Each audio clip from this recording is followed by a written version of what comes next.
मैं doctor Ashish Sarowal, urologist और men's health expert, New Delhi, India से बोल रहा हूँ। इस वीडियो में मैं आपको प्रोस्टेट कैंसर ग्लीसन 8 के बारे में डिस्कशन करूंगा।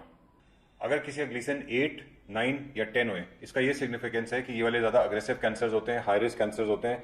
इनके चांसेस होते हैं कि ये जल्दी से different parts of the body में स्प्रेड करें, मेटास्टेसाइज कर जाएं, फैल जाएं, और इस कैंसर से ज़्यादा चांस होते हैं कि पेशेंट आगे जाके उनकी डेथ हो जाए। तो ये ज़्यादा अग्रेसिव कैंसर होते हैं, इनको हल्के से नहीं लेना चाहिए, इनका ट्रीटमेंट जल्दी जल्दी कराना चाहिए। ग्लीसन 8 प्रोस्टेट कैंसर का सर्वाइवल क्या होता है? देखिए, हर पेशेंट का कैंसर सेम नहीं होता। कई कैंसर अग्रेसिव होते हैं ग्लीसन 8 के अंदर भी, और कई कम अग्रेसिव होते हैं। कई पेशेंट्स में हम लोग ट्रीटमेंट करते हैं, उनका बहुत अच्छा रिस्पॉन्स आता है, और कई लोग हम लोग ट्रीटमेंट करते करते उनका कंट्रोल ही नहीं होता और कैंसर फैल जाता है। सबसे पहले हमारे को देखना चाहिए कि स्टेज क्या है कैंसर की। जैसे अगर हम लोगों ने पेट स्कैन किया या एमआरआई किया है, उसमें ग्लीसन 8 जो कैंसर है वो लोकलाइज्ड है प्रोस्टेट के अंदर, कि कहीं बॉडी में फैला हुआ है। अगर बॉडी में फैला हुआ है तो बोन्स में, लिम्फ नोड्स में, लिवर में, इन सब में फैला हुआ है कि नहीं फैला हुआ। तो जो कैंसर ज़्यादा फैला होता है उसके सर्वाइवल कम होता है, लेकिन जो कैंसर फैला नहीं होता, लोकलाइज होता है, उसके ट्रीटमेंट के चांसेस ज़्यादा अच्छे होते हैं।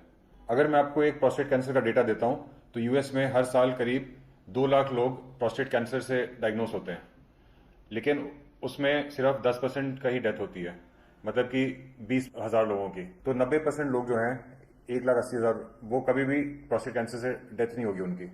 और जिन लोगों की डेथ होती भी है, ऐसा नहीं होता कि आज कैंसर में और कल डेथ हो गई या कुछ ही महीनों में डेथ हो गई। ये 10% मोर्टेलिटी 10 से 15 साल के ड्यूरेशन में होती है।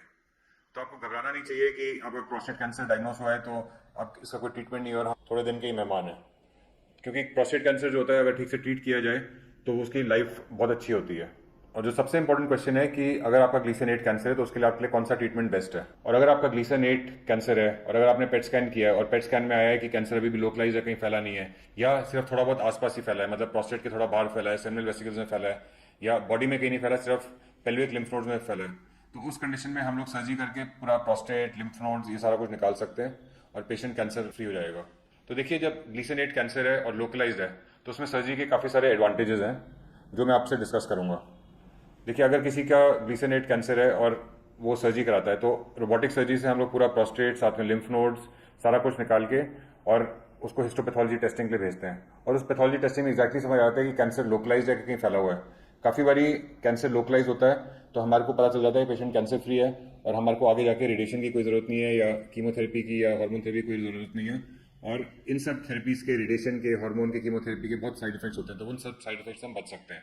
तो रेडिएशन वर्सेस सर्जरी की एक मेमोरियल स्लोन केटरिंग में स्टडी हुई थी। उन्होंने 2,000 पेशेंट्स को रेडिएशन कराई थी और 2,000 पेशेंट को सर्जरी कराई थी, और उनके सारों के ग्लीसन 8 या अग्रेसिव कैंसर ही थे।